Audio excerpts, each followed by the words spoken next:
Aleloia, mbola faly miarahaba tsirairay avy indray ny tenako eto amin'ny ho avy Jesosy anio sabata fahadimy ny volana Juillet taona 2024.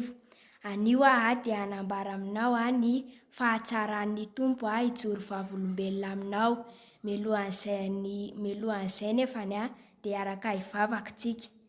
Jesosy Tompo mbola misaotra sy mideranao indray fa mbola afaka hanambara ny fahatsaranao amin'ireto olona ireto indray izay mpanaraka ny YouTube. Mankasitraka anao indrindra ka raha hanambara ny fahatsaranao eto ary dia aoka ny fanahinao ampiteny ary ireo devoly manelingelina rehetra manakorotana dia faharoana miala amin'ny anaran'i Jesosy any amin'ny fary mirehitra afo ny andavakinelo miplasinareo amin'ny anaranao Tompo no hanambarako ny fahalebiazanao amin'ireto olona ireto dia mankasitraka Tompo. Amen.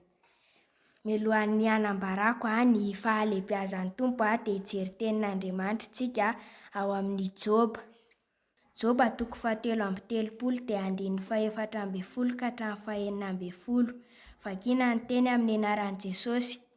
Kanefa misy fomba iray itenenan'Andriamanitra, eny fomba roa aza, nefa tsy tandrin'ny olona izany, dia ny nofy sy ny tsindrimandry amin'ny alina.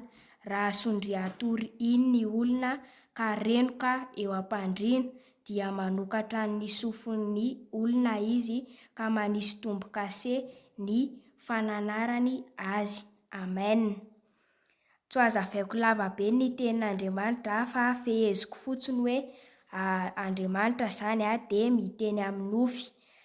Nisy fotoana nanofy mialohan'ny nanatanterahako examen zany dia nanofy zany nanofy hoe tany am-pianarana hono zany dia nanao contrôle, nanao DS zany matematika dia 32/40 hono ny anahy.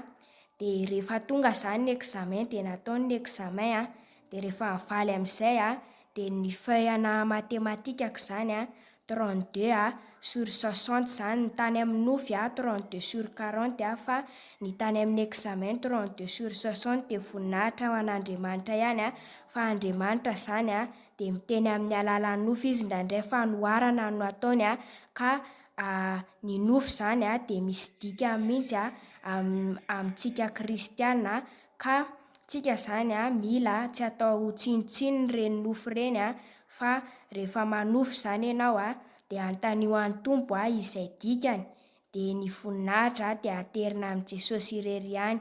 Tahin'ny Tompo tsika tsirairay avy. Amen.